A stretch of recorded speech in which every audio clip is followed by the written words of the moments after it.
श्रोत्रादीनि इंद्रियाणि अन्ये संयम अग्निषु जुह्वति। अन्य कुछ दूसरे लोग हैं वो क्या करते हैं, अन्य श्रोत्रादीनि इंद्रियाणि, जो हमारी इंद्रियां हैं, इसको ना उसमें एक वेद में भी एक मंत्र आया है कि एक यज्ञशाला तो जैसे बाहर होती है और हमारा शरीर भी एक यज्ञशाला ही है, और इसमें 7 ऋषि मिलकर के निरंतर यज्ञ कर रहे हैं। वेदों से यह सार ऋषियों ने निकाला है। मनुष्य का तन एक सुंदर यज्ञशाला है, और इस यज्ञशाला में हमारे ये ऋषि बैठे हैं। 2 ऋषि ये हैं, फिर 2 ऋषि कान वाले हैं, 2 ऋषि ये हैं, और 1 ऋषि ये हैं। ज्ञानेंद्रियां है ना जो, तो उसी से तो हम दिन भर आहुति डालते हैं अपने अंदर। आत्मा रूपी अग्नि में ये ऋषि आहुति डालते रहते हैं। अब ये ऋषियों की क्वालिटी कैसी है? ऋषि वास्तव में ऋषि हैं या अपने ऋषित्व से नीचे आ गए हैं? यदि वास्तव में ऋषि हैं तो वो अच्छी अच्छी हवि डालेंगे, और यदि वो ऋषित्व से नीचे आ गए हैं तो कुछ भी उठा के डाल देंगे अग्नि में। अनजान व्यक्ति है वो तो अग्नि में कुछ भी डाल देगा ना, तो कभी वो उसमें पॉलीथीन डाल देगा, कभी उसमें रबर डाल देगा, कभी उसमें मिर्ची डाल देगा, तो सुगंध भी कैसी आएगी? फिर वैसी ही आएगी, जो डाला है वही तो आएगी। और जो जानकार है वो उसमें क्या डालेगा? घी डालेगा, गुगुल डालेगा, और जावित्री डालेगा, सुगंधी कारक चीजें डालेगा, तो उसमें से गंध भी कैसी आएगी? वैसी ही आएगी, जैसा डाला वैसा ही आएगा। अग्नि क्या करती है? सैकड़ों गुना बढ़ा करके देती है। आपने 1 चम्मच डाला तो जितनी एनर्जी 1 चम्मच घी की थी, अग्नि में डालने से ये 100 चम्मच की एनर्जी बना देता है उसको अग्नि। और वो चाहे भौतिक अग्नि है या ज्ञान की अग्नि है या योग की अग्नि है। योग की अग्नि भी ऐसे ही करती है। आज भी सुबह सुबह महाराज जी ने एक मंत्र बोला था ना, न तस्य रोगो न जरा न मृत्यु प्राप्तस्य योगाग्निमयम शरीरम। कैसे शरीर को प्राप्त कर लेता है? योगाग्निमय। तो उस योग की अग्नि में कैसे सामर्थ्य है कि वो रोग को भी जला देती है, जरावस्था को भी जला देती है, मृत्यु को भी जला देती है। जो भी उसमें डाले वो अग्नि रूपी हो जाता है। जैसे कोई अमृत का कुंड हो, उसमें जो भी डालेंगे तो सब क्या बन जाएगा? अमृत। जैसे अग्नि में जो भी डालोगे वो क्या बन जाएगा? अग्नि। कपड़ा डाला तो कपड़ा भी क्या बन गया? अग्नि।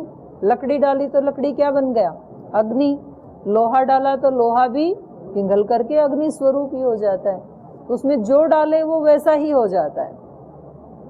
तो ऐसे ही ये बता रहे हैं कि ये हमारी जो सारी इंद्रियां हैं, इनसे हम जो भी डाल रहे हैं वो उसी रूप में हमें वापस मिलता है।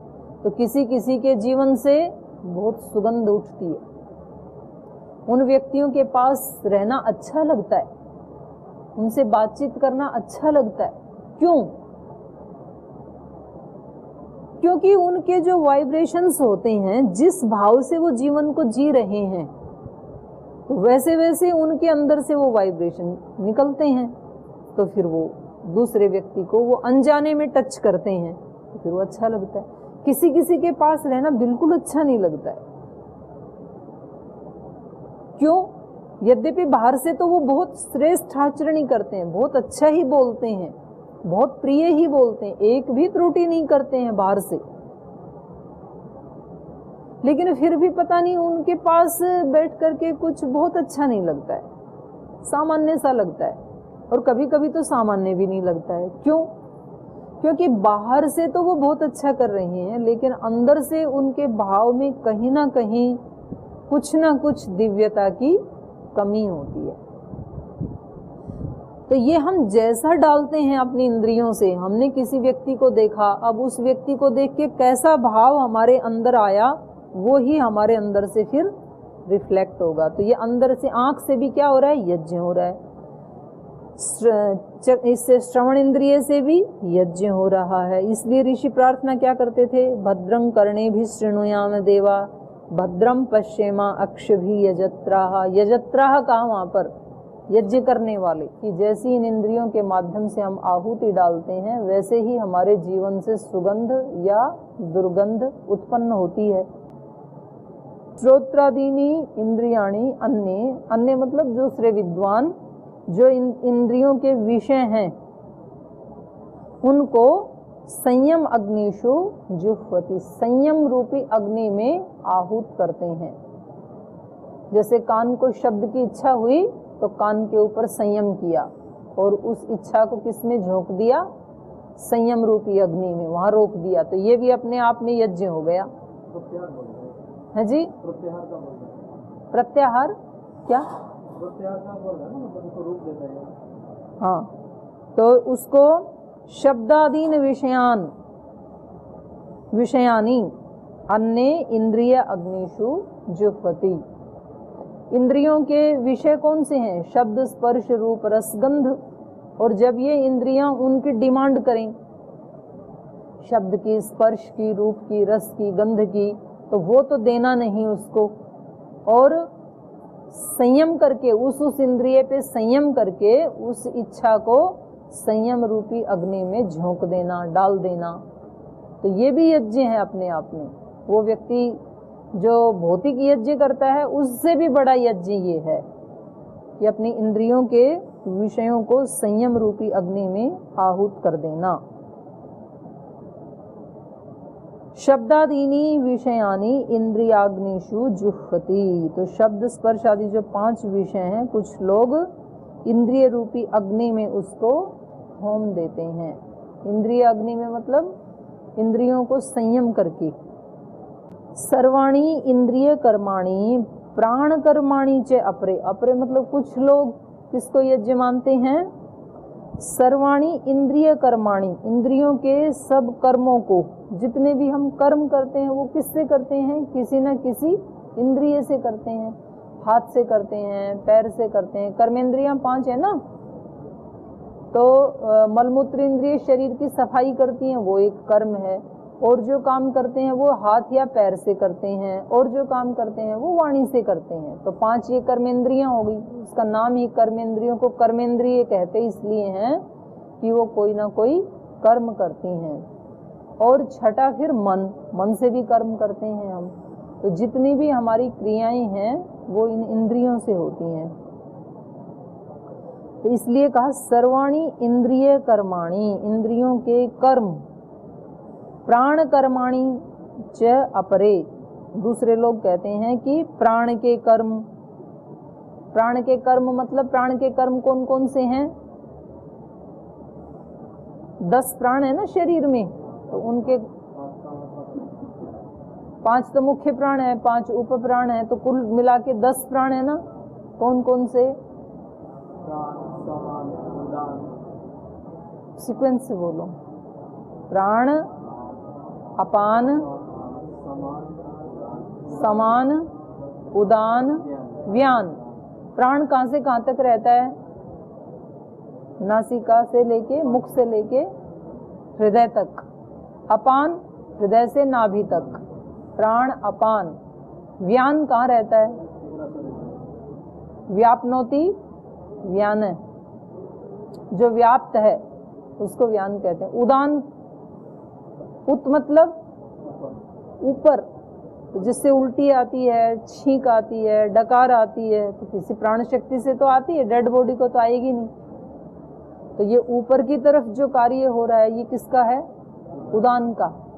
और प्राण अपान समान, समान किसको कहते हैं, खाए हुए आहार को समान रूप से शरीर के सब अंगों में जो सप्लाई करता है, नाभि में रहता है ये, उसको समान कहते हैं। प्राण अपान उदान व्यान, समान और व्यान, व्यान मतलब व्यापनोति, जो सब जगह व्याप्त है पूरे शरीर में, उसको व्यान कहते हैं। ये 5 हो गए मुख्य प्राण, और 5 उप प्राण हैं। कौन कौन से, देवदत्त, नाग, कूर्म, कृकल, देवदत्त, धनंजय, ये उपनिषद में ही आए हैं। तो इनके एक प्राण से हम चीज को अंदर गिटकते हैं, फिर हमारी पलकें झपक रही हैं, ये देवदत्त प्राण है। फिर हमें जमाई आ रही है। तो ऐसे अलग अलग उनके कार्य हैं उपप्राणों के। तो प्राण कर्माणि च, प्राण के कर्मों को और इंद्रियों के कर्मों को, सर्वाणि इंद्रिय कर्माणि प्राण कर्माणि च, इनको कहाँ आहूत करते हैं? आत्म संयम योगाग्नौ जुह्वति, आत्म संयम रूपी योग अग्नि में। मुख्य बात तो प्राण इनकी कर्म की चल रही है ना गीता में। तो इंद्रियों से जो जो कर्म किए जा रहे हैं और प्राण से भी जो जो कर्म किए जा रहे हैं, उन सारे कर्मों को ये योगी किस अग्नि में आहूत कर देता है? आत्म संयम, आत्म संयम योगाग्नौ, आत्म संयम रूपी योग अग्नि में। योग को भी अग्नि कहा है हमारे यहाँ। अग्नि के कई रूप हैं। राजा को भी अग्नि कहा है, गुरु को भी अग्नि कहा है, ईश्वर को भी अग्नि कहा है, और यहाँ आत्मा को भी अग्नि कहा है। अग्नि मतलब, अग्नि किसको कहते हैं? अग्नि अग्रणी भवती, आगे ले जाती है ना। जो अग्नि हमें आगे ले जाती है, इसलिए उसको अग्नि कहते हैं। अग्रे अग्रे नयति इति अग्नि, आगे आगे जो ले जाती है। तो हमें गुरुजन आगे ले जाते हैं, ईश्वर भी आगे ले जाते हैं, और राजा भी राष्ट्र को आगे लेके जाता है, इसलिए उसको अग्नि कहते हैं। तो यहाँ आत्मा को भी क्या कहा? आत्म संयम को भी अग्नि कहा, और योग को भी क्या कहा? अग्नि। और अग्नि दूसरा काम क्या करती है? एक तो आगे ले जाती है, और दूसरा काम क्या करती है? अशुद्धि का नाश करती है। किसी चीज को अग्नि में डाल देते हैं तो उसकी अशुद्धि नष्ट हो जाएगी, शुद्ध शुद्ध निकल के आ जाएगा। जैसे सोने को शुद्ध करना है तो उसको अग्नि में तपाते हैं, तो अशुद्धि का नाश कर देती है अग्नि। इसलिए इस मनुष्य को भी किस अग्नि में तपाया जाता है? योग अग्नि में, पुरुषार्थ की अग्नि में। कहा जाता है ना अग्नि परीक्षा। अग्नि परीक्षा मतलब उन स्थितियों में से, सिचुएशन में से आपके जीवन को गुजारा जाएगा जिससे कि उन स्थितियों में जो हमारे चित्त के दोष थे, राग द्वेष आदि, अहंकार आदि, ईर्ष्या आदि, तो वो फिर उस समय नष्ट हो जाते हैं। कोई व्यक्ति जैसे बहुत अहंकारी है और उसके जीवन में कोई ऐसी आपत्ति विपत्ति आई कि उसमें से निकलते निकलते फिर वो व्यक्ति बहुत विनम्र हो जाता है।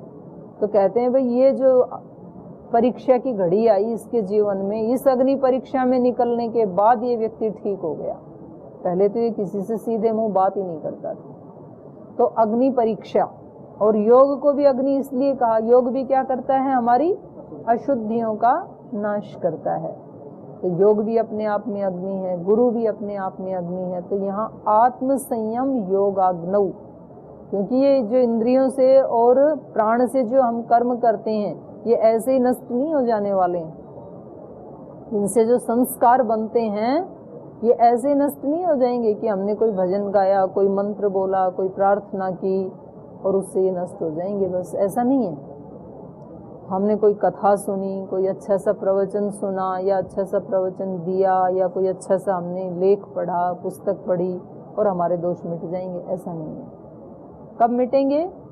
योग की अग्नि में तप करके। जैसा ये कह रहे हैं शास्त्र, जैसा गुरु कह रहे हैं, जैसा कोई संत महात्मा के प्रवचन में हमने सुना है, वैसा फिर हम जिए। ये कहना बड़ा सरल होता है।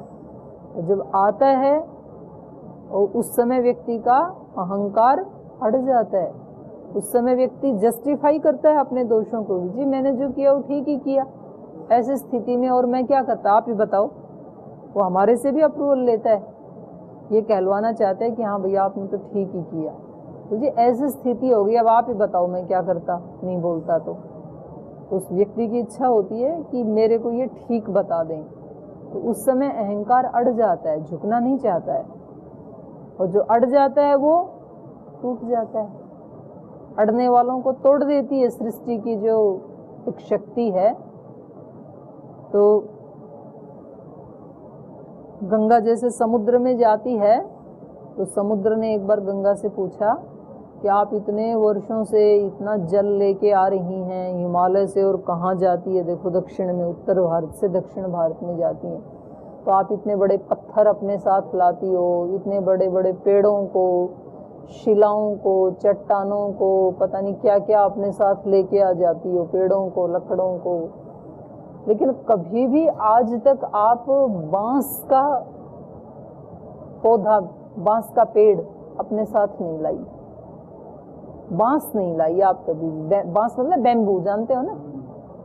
तो गंगा ने कहा कि मैं क्या करूं, जब मैं वहां से आती हूँ बहुत तीव्र वेग से पहाड़ों से उतर करके, तो कुछ चट्टानें ऐसे अड़ जाती हैं मेरे सामने, तो मैं पूरे वेग से उनको तोड़ देती हूँ। फिर कुछ वृक्ष हैं वो अड़ जाते हैं ऐसे, उनको भी मैं तोड़ देती हूँ, अपने साथ ले आती हूँ। लेकिन जैसे ही मैं वेग से आती हूँ तो जो बांस का, बैम्बू का जो पौधा है वो पूरा झुक जाता है, ऐसे जमीन में टिक जाता है, तो मैं उसको तोड़ नहीं पाती हूँ, कैसे लाऊं। झुकने वाले कभी भी टूटते नहीं हैं, और अड़ने वाले कभी भी बचते नहीं हैं, उनको तोड़ ही दिया जाता है। अहंकार कभी किसी का इस धरती पे, अभी आप बात कर रहे थे रावण की, रावण से ज्यादा शक्तिशाली, उससे ज्यादा धनवान, उससे ज्यादा गुणवान, उससे ज्यादा बुद्धिमान कौन हो सकता है। और जब उसका भी अहंकार नहीं चला, तो हम तो कौन से खेत की मूली हैं, कहीं अस्तित्व ही नहीं है हमारा। तो अहंकार कभी भी व्यक्ति को, अब ये बात हमने सुन ली, ये बात हमें अच्छी भी बहुत लग रही है, लेकिन हमारे जीवन में ये कब कब आती है और कब कब हम वहां फेल हो जाते हैं, ये कब पता चलेगा? ये योग में प्रतिष्ठित होने से पता चलेगा। योग के बिना ये नहीं जाएगी चीज। तो इसलिए योग को यहाँ पर अग्नि कहा, और ये योगी का लक्षण बताया कि वो योगी बाहर से लगेगा कि भाई ये क्या योगी हैं, ना कभी यज्ञ करते हैं, ना कभी हवन करते हैं, दूसरे लोग दिखेंगे कि ऐसे धर्मात्मा हैं, और ये व्यक्ति कुछ भी नहीं करता है।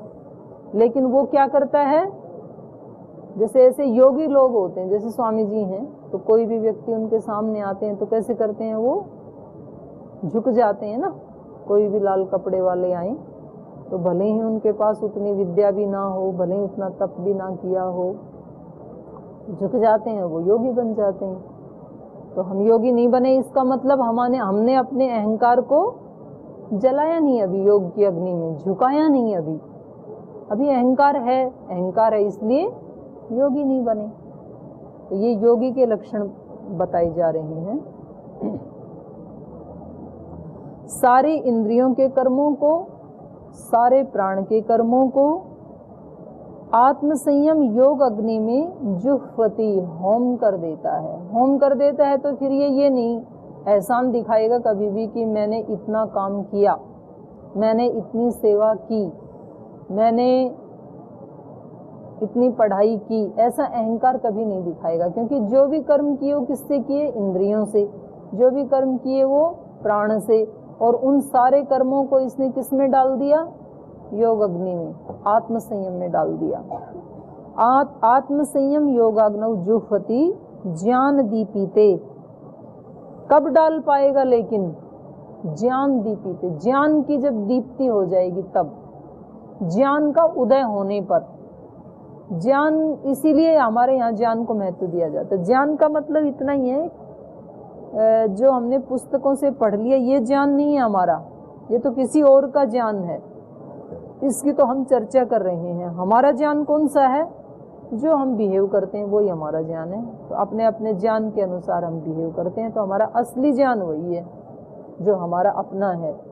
तो ये व्यक्ति कब कर पाएगा ऐसा, अपने अहंकार को कब रोक पाएगा, अपने सारे कर्मों को ना किए जैसा कब कर पाएगा, जब इसको ज्ञान होगा। तो रीते ज्ञानान न मुक्ति, इसलिए वैदिक परंपरा में ज्ञान का इतना महत्व है। लेकिन केवल मात्र ज्ञान से भी नहीं होगा, फिर उस ज्ञान को अप्लाई कहाँ करना पड़ेगा, कर्म में। जैसा ज्ञान है वैसा करके दिखाना पड़ेगा, तब वो ज्ञान की पूर्णता होगी। शब्द से जानने मात्र से फिर वो अधूरा है, अभी आधा अधूरा है। सर्वाणि इंद्रिय कर्माणि प्राण कर्माणि चापरे आत्म संयम योगाग्नौ जुह्वति ज्ञान दीपिते। जो ज्ञान से प्रदीप्त हो गया ऐसा योगी ऐसा कर पाएगा।